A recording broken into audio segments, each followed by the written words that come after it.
আর 50,000 বছর পূর্বে যেটা তাকদীর লেখা আছে, এটা আল্লাহর জ্ঞান। তাকদীর আল্লাহর জ্ঞান, তাকদীর আল্লাহর জ্ঞান। আল্লাহর জ্ঞানের একটা সামান্যতম অংশ, যা আসমান, জমিন, পৃথিবী, মানুষ, জিন ইত্যাদির সাথে সম্পৃক্ত, সেই ডাটাগুলো আল্লাহ লাউহে মাহফুজে দিয়ে দিয়েছে। এটা পৃথিবী সৃষ্টির 50,000 বছর আগে আল্লাহর জ্ঞানের ডাটা লাউহে মাহফুজে দেওয়া আছে। লাউহে মাহফুজের সাথে এই সমগ্র পৃথিবী, আসমান, জমিন কানেক্টেড।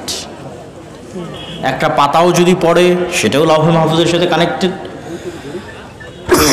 একটা মানুষের মৃত্যু যদি হয় সেটাও লাউহে মাহফুজের সাথে কানেক্টেড।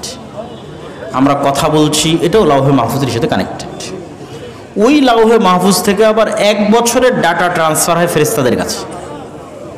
আগামী 1 বছরের দায়িত্ব বন্টন হয়, কোথায় বৃষ্টি হবে, কোথায় কে মরবে, কোথায় কে জন্ম নিবে।